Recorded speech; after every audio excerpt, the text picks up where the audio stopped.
Hello and welcome to the Pharmacy Frontiers podcast. I'm Tim Mitchell. My co-host Dan Good is unfortunately not available today. He's gotten pulled away on an assignment with his pharmacy, so we're gonna move along without him. I just want to welcome you all and just remind you all that today's podcast is just the opinion of the individuals, the guests, and the host, not of Missouri Pharmacy Association or Mitchell's Drugstores. Today, we actually have a couple of guests that actually are one of our initial first sponsors of the Pharmacy Frontiers podcast, Stratos Insights and PPOK. And a couple of my good friends I've invited on, Jeff Wallis and Aaron Schaff, who are the experts in this area.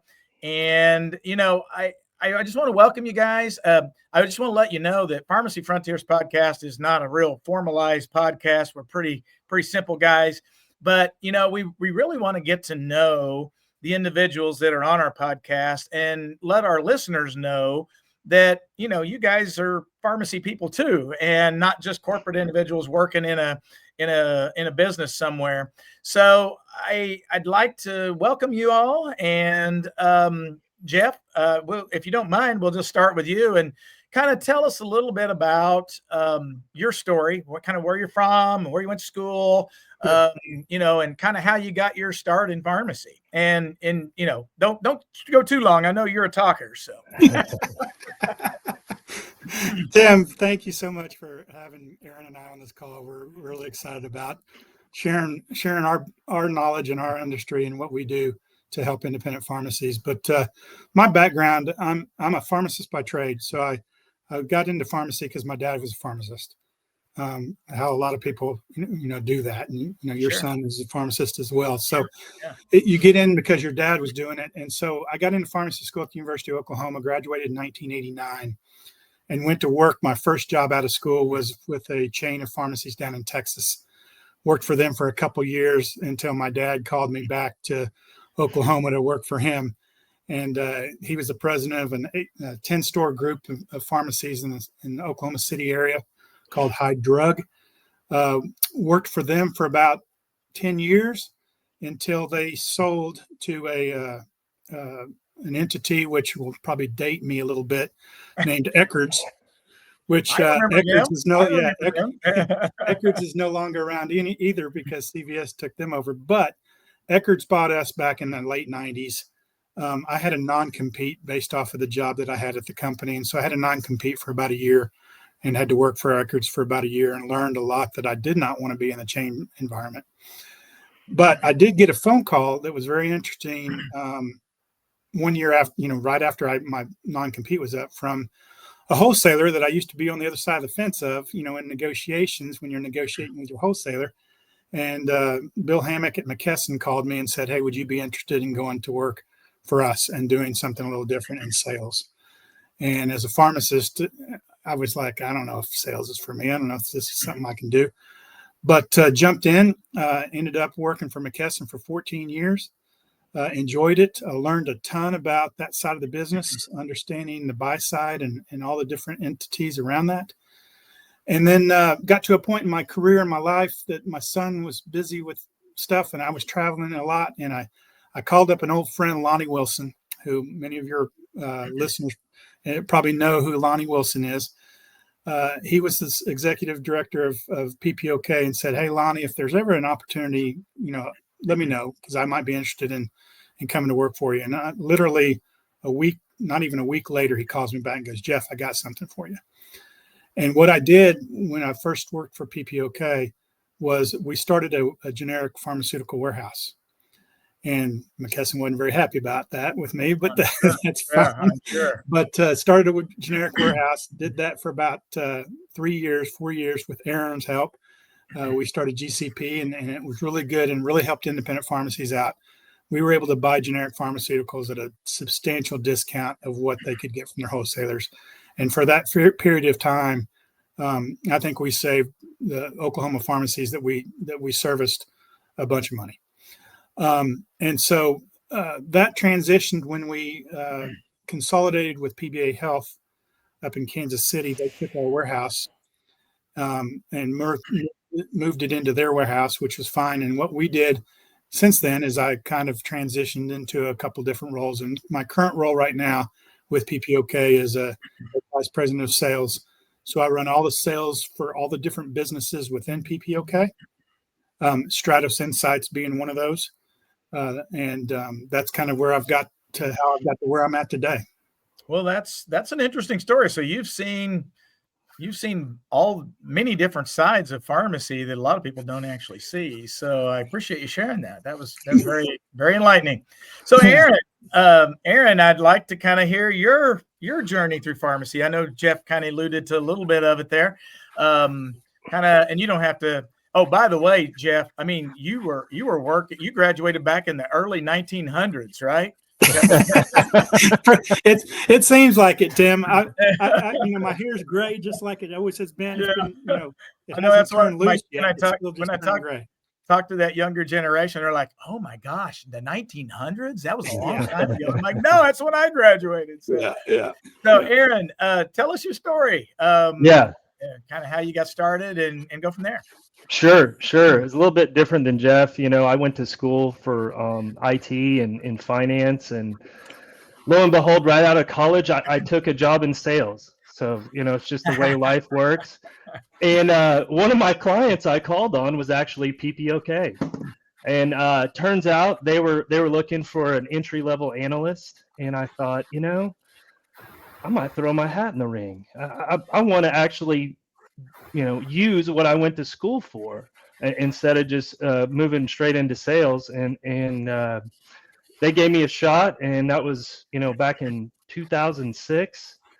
And it's been a heck of a ride, I'll tell you what. PPOK is really unique organization in that, we have so many different business units under the PPOK umbrella, and we've divested some, we've spun up new ones.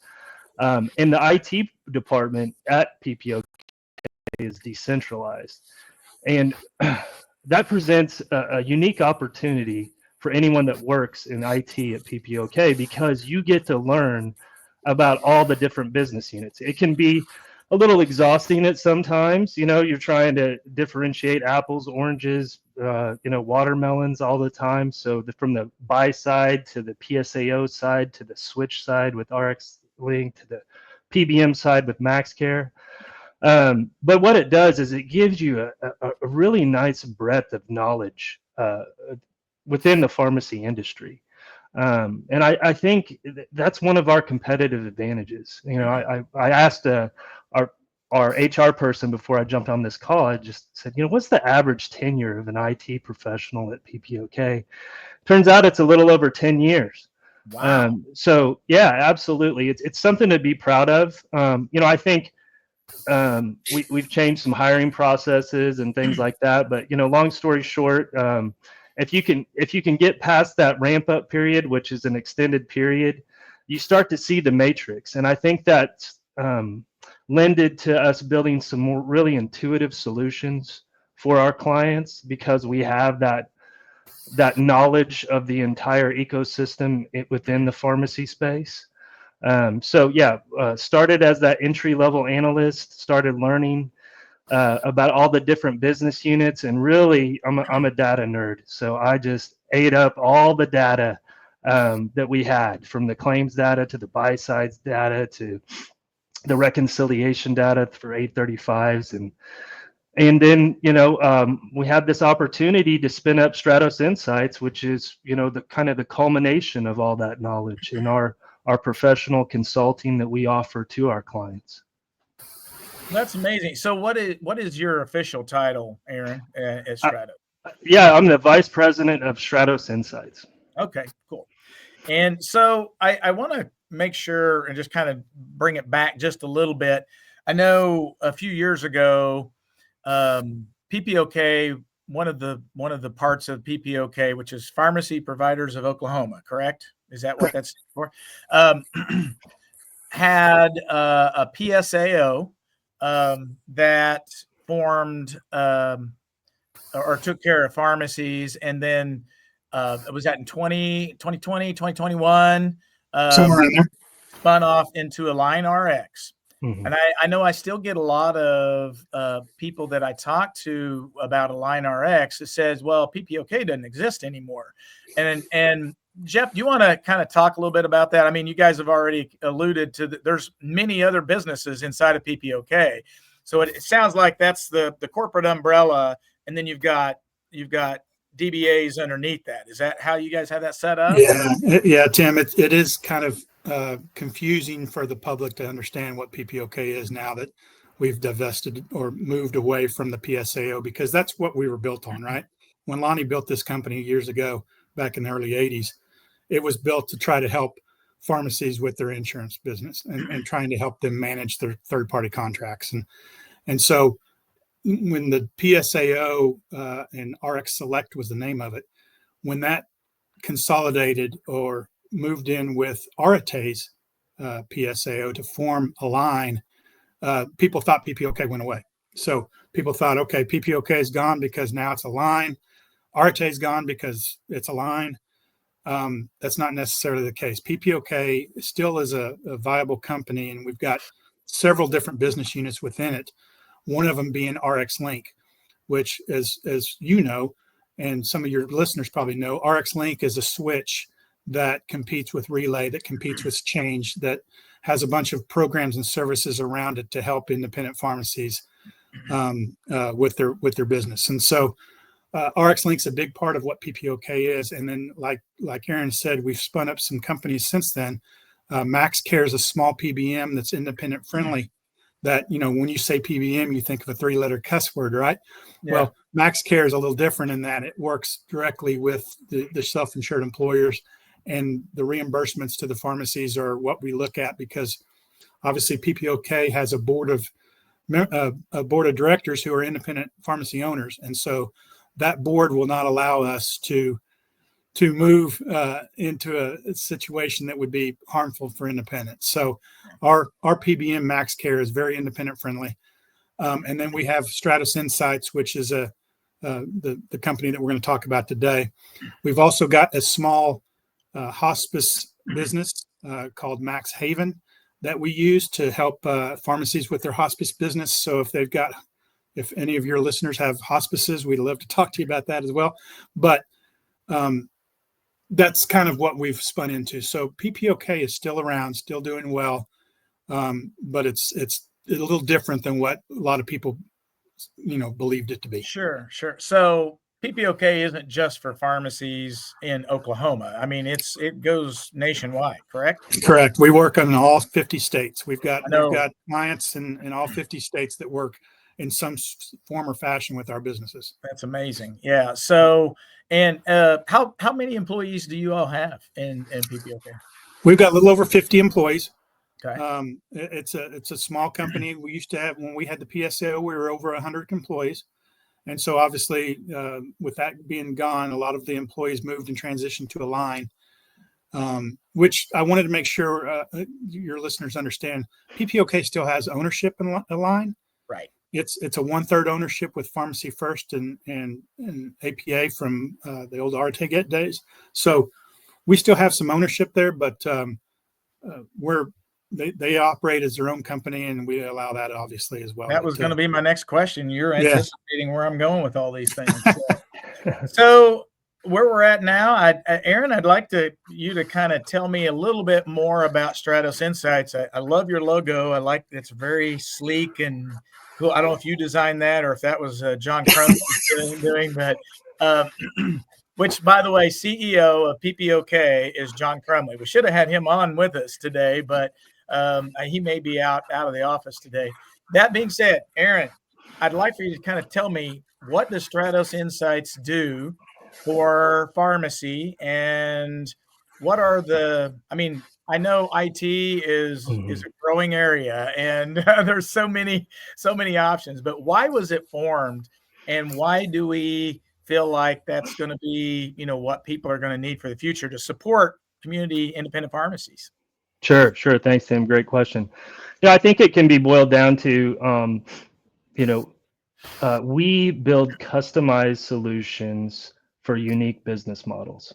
We don't paint with a broad brush. Our offerings, if you want them custom tailored to your business, we'll do that. So where some of the other services in the marketplace, it's, the 80-20 rule. If this, if it works for 80% of our members, we're going to roll out a product, but there's little to no customization. I think that's one of the things that sets Stratos apart. So we do everything from RFP analysis, and we're transparent fee for service. There's no shared savings. We don't take basis points off your rebates. We consume all of your data, and it's a claims-based analysis. It's not the top 100 drugs. We reprice all of your claims according to those bids within the RFP. So you can see, because your business is different than some other independent pharmacy or group of pharmacies business, based on region, based on their PBM mix. So understanding that information and providing that information to our clients so they can negotiate the best deal for their business, I feel like is one of the things that sets us apart. In addition to all the services we offer after the RFP. So we help you with your RFP process. We already are set up for your acquisition and understanding that and loading that and creating a historical database. So a lot of wholesalers will come in with, during the RFP process with, our invoice prices are 18% lower than a lot of our competitors. Well, are they going to be honest with that and hold that true after the RFP is executed, or are they going to dial for dollars? So tracking all of that information, making sure that they are performing up to the contract, and then also the additional services we provide from some of our GPO clients and buying groups. Warehouse optimization, if we have a buying group moving from wholesaler A to wholesaler B, it might be a complete inventory shakeup depending on those invoice prices. Were the products that the inventory you kept for your old wholesaler relationship, do those still provide the same value with the new ones? And typically the answer is no. So there's a lot to shake out there. Also, for our client GPOs and their members, helping them perform better as a group. So GCR performance reports. And it's funny, as of just yesterday, we had one of our clients reach out to us. They were 20 basis points off from hitting their quarterly rebate tier. And we were providing them, reports throughout the quarter to show them that. And when we show them, changes that they can make in their purchasing patterns.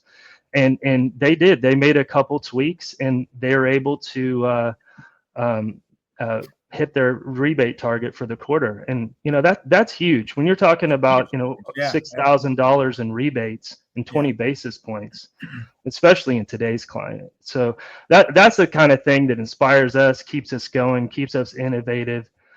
We offer dashboard suites. One of the most recent releases that we worked with RxLink with, we're partners with RxLink, obviously, under the PPOK umbrella, is, more and more PSAOs in the marketplace are just saying no to some of these contracts. And so our members or our clients are left with making an independent business decision on should they execute this contract or not. So our third-party contract analysis tool for those direct contracts easily allows them to select that sample size for that contract, understand what that weighting is on their book of business, just because the PSAO refused. But if it's 30% of your business, can you really afford just to go blindly with that narrative? Right. So providing those tools, and I think it's a real important thing that we mention here is using your true cost of goods, certified or secure in our certified SOC 2 Type 2 environment. Everything we build is based on profitability. And if we don't have your true cost of goods and we're using just an average acquisition price, it's not true and unique to your business. Gotcha. Yeah, well, that's good to know. So you work with you work with groups of pharmacies, you work with individual pharmacies, people that want to do, you work on the buy side, you work on the sell side. And if people want to do independent contracts on their own, you can help them with that. Or if they want to do groups of contracts, not necessarily if they, I mean, there's a lot of stores I know that want to do their own things, and I get it.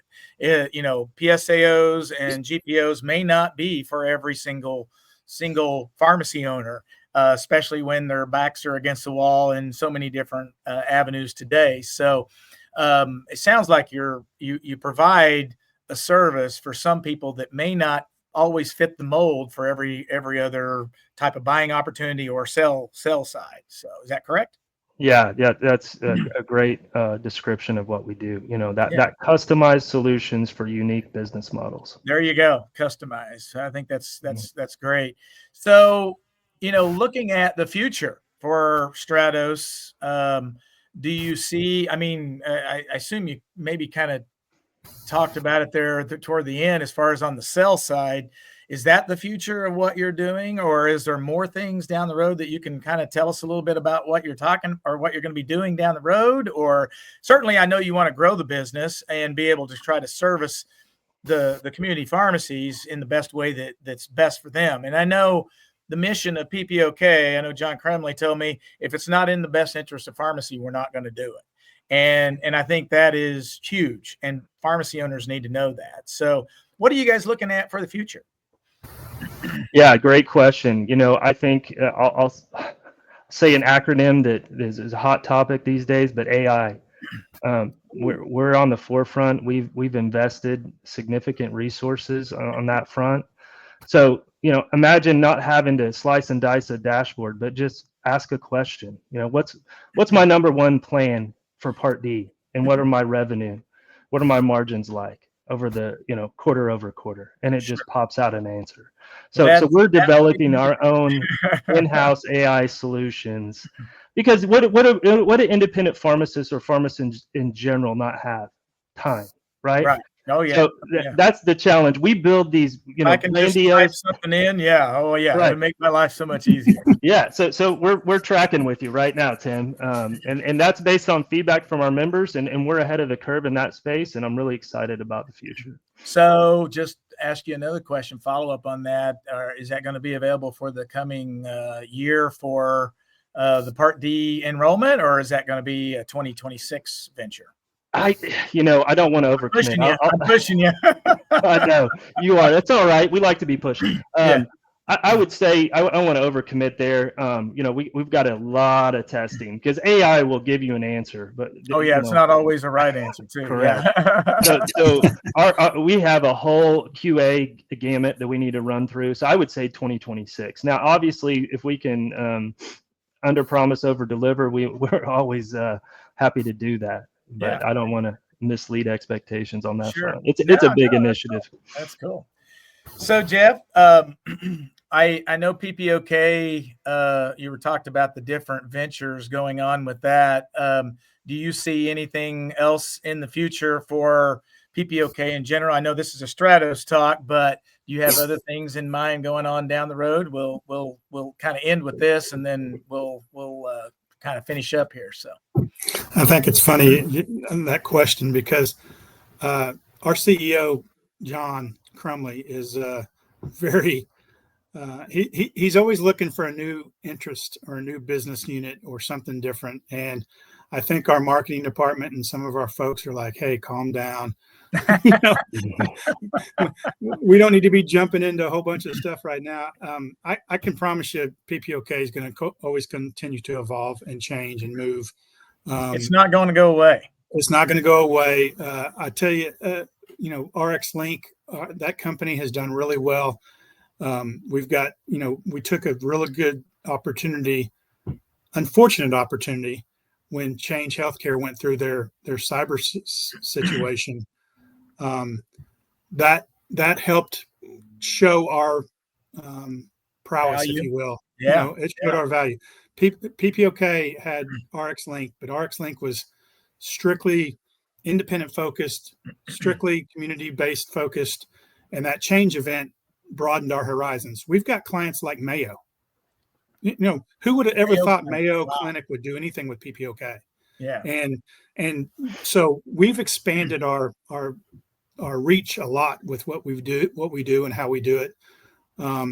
We've got some cybersecurity stuff that we're working on now to try to help pharmacies make sure they're protected.